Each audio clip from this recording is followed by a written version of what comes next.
Hi everybody. Just a quick update. Just back from Malvern National Kit Car Show.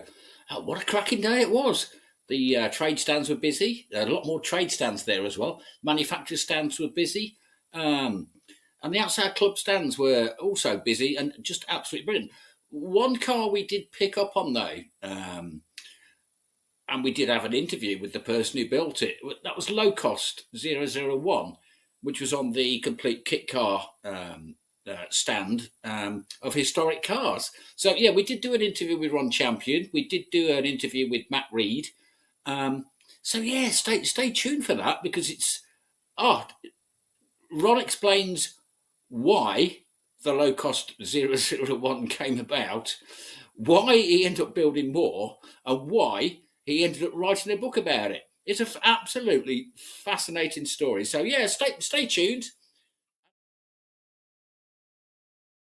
Ron Champion is synonymous with the sports car called a Locost, which is a design based heavily on the original Lotus 7. The Locost pattern originated back in the mid-90s, and Ron's book, Build Your Own Sports Car for as little as £250, was first published by Haynes Manuals in 1996. For those who do not know, a Locost is a home-built car which features a space frame chassis usually welded together from mild steel square box tubing.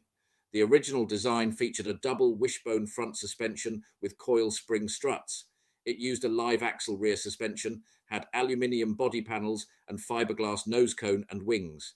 Each Locost is highly individualised according to the resources, needs and desires of each builder. We had a chat with Ron at the National Kit Car Show, and we thank you, Ron, for the opportunity. Let's sit back and have a listen. Hi, everybody from Seven Spot. We're now on the, it was the car we wanted to come to the Malvern Kit Car Show and see. And we're now with the famous Ron Champion and his Locost 001. Fantastic car. Ron, do you want to have a quick chat? Tell us about your book. Tell us about Absolutely, your car. yeah. The car originated before the book because my son, who was 15 at the time, wanted a Lotus 7. Right. And there was no way I could afford a Lotus 7 or a Caterham. Yeah. So we went to a couple of car shows and I discreetly measured one up and had a look round and realised all it was a bunch of tubes and standard engines that you could get anywhere. So yeah. I said, okay, I'll tell you what, I'll make you one.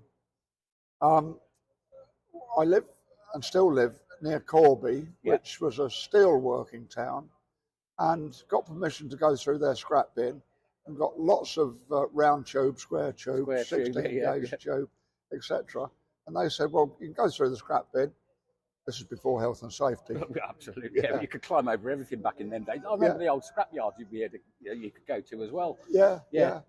So I got a load of steel tube and bits of steel plate, got it all home and chalked it out on the garage floor and built a chassis. We then went to the local scrap yards. There was a Morris Minor there with a good engine and gearbox. Yeah. Got the engine and gearbox out, which is still in it and still going. It's still the original engine. Wow. Yeah, still the original engine. Yeah. I rebuilt the engine, mind you, and sprited it, and by that twin carbs and 3-branch exhaust, etc., and built the car, which he was delighted with. Now, I was teaching at a local school and took the car back to the school for painting. They had more space than I'd got in my single garage at home. Yep.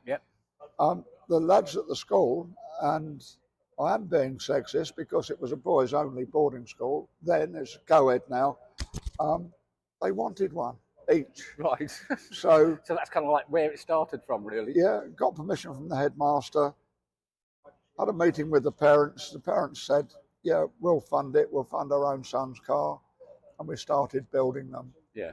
Over the next 10 years, we built 42. Wow.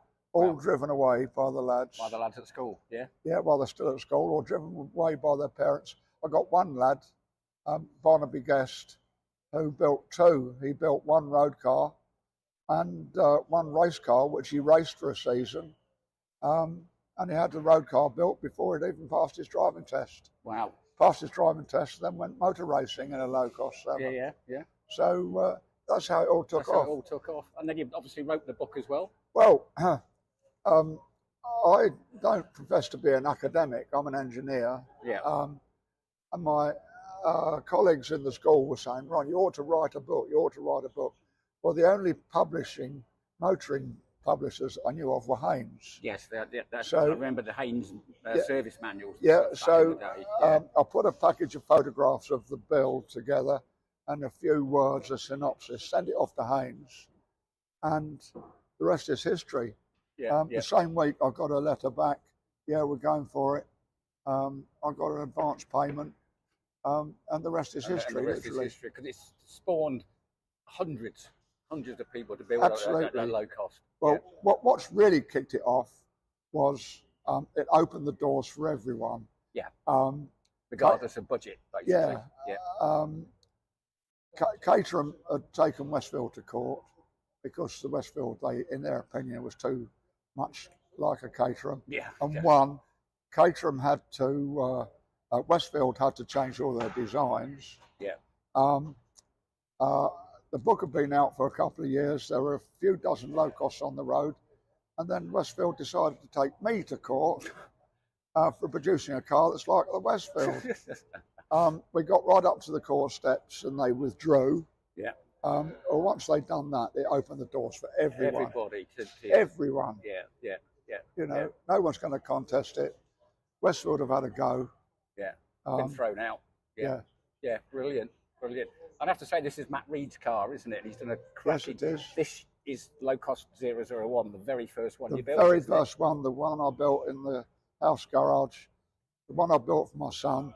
Yeah. And it sat in the garage for about 25 years because I built it for my son. He then went off to university.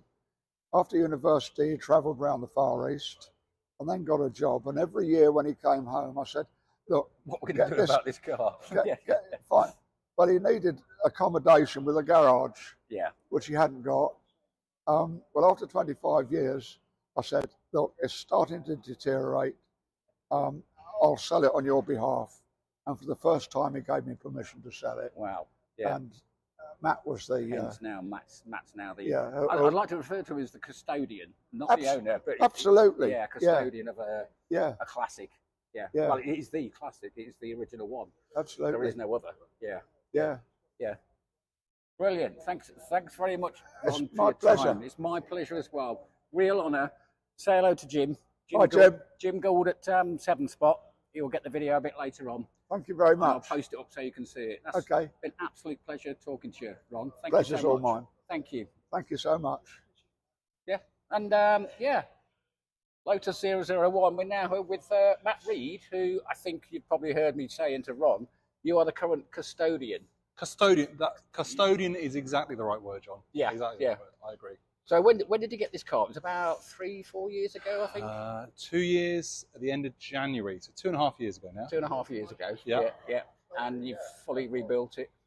Well, I mean, to be fair to Ron, it was so well built in the first place. I think it's probably more a refurbishment and get things running again. So the car, engineering-wise, body-wise, was phenomenal. The fact that 27 years it's had in the shed, Ron very kindly ran the engine quite regularly. So again, that helps. That helps a lot. So for me, I've tried to just carry things on. So it's a refresh.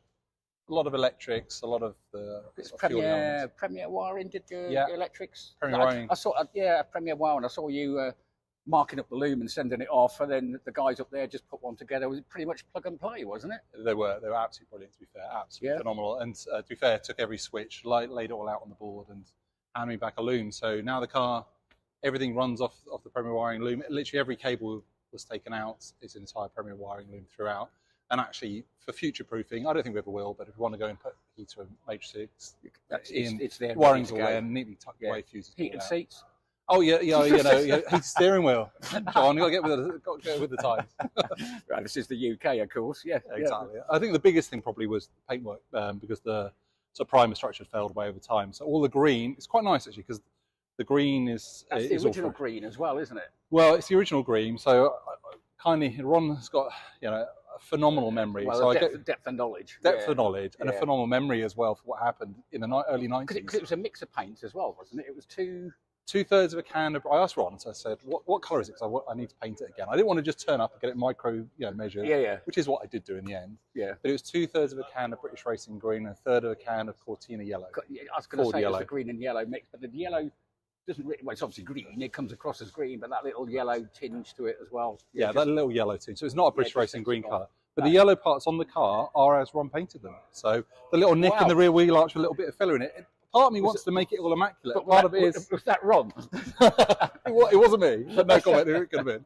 But I think part of it is, there are some parts, the exhaust is a really good example, where it just the chrome had perished with time. I think it was a motorbike exhaust at the time. Yeah. But again, following the spirit, that's actually Caterham HPC exhaust. I don't care what it was. No, it was on Facebook Marketplace. I swapped it for a nice bottle of red. Wow. So keep it. You know, the days of going to scrapyards getting bits. Obviously, you can't get near them these days. No, exactly. So you know. Yeah. But this, I think, the seat belts have come off Facebook Marketplace. The exhaust of a chat forum, as I say, swap for a bottle of wine. It's back to the original ethos, though, of a low cost. Yeah, it's just how it works in this generation. Absolutely, it's still using the same principles. The mirror is one I found in the box that Ron gave me, so I glued that on Thursday. You know, it's you can't see anything else; it just shakes like mad. But, yeah, I think every part... part... to see what's behind you, though, do you?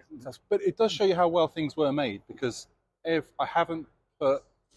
I put a couple of light bulbs in the illuminations on some of the dials, but every other bulb is the ones that were in the car in the 90s. Wow. So all of the every single instrument item now with the Premier wiring loom in it works. Apart from the fuel gauge. I'm getting there. Don't need that. Well, I just put a stick in it, it's okay. But no, every gauge is the same, apart from we swapped the ammeter out for a voltmeter, as I did an alternator exchange for the dyno, which kind of made sense with the new alternator in it. Yeah. Otherwise, everything is, even the Matt reading light is run around scrapyard, is it? With the bulb in it. When Ron here built it. Absolutely brilliant. Well, it's been an absolute pleasure speaking to you. And you, John, good to see you as well. Yeah, good to see you. Great to see your car.